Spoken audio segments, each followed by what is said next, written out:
Спорните плати за вработените во СЈО веќе се исплатени со пари кои не биле предвидени за такво нешто, преку уредба која е поништена од страна на Уставниот суд.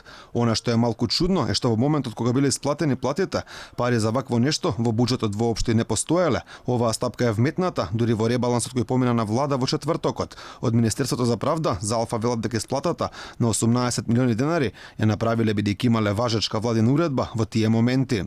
Таа се однесува за веќе исплатените плати и за веќе реализираните средства за јавно-обвинителски службеници во СЈО. Платите се исплатени кога уредбата била во сила и не била ниту замрзната, ниту поништена од страна на Уставниот суд.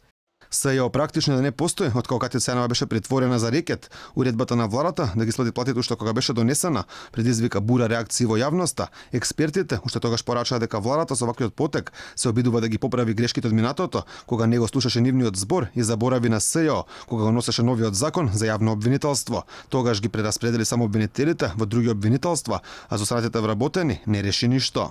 Ова со специјалното јавно обвинителство е каснење на пожарот, затоа што луѓето кои што таму не по своја вина останале без работа.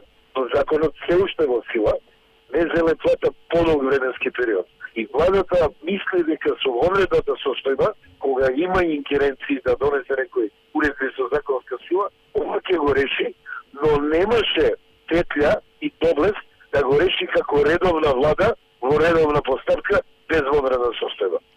Проблемите со платите во СЈО се појавија кога шефицата Јанева беше притворена и разрешена, а незините заменици заминаа во други обвинителства, па немаше кој да потпише исплата на плати за другите вработени во ова обвинителство.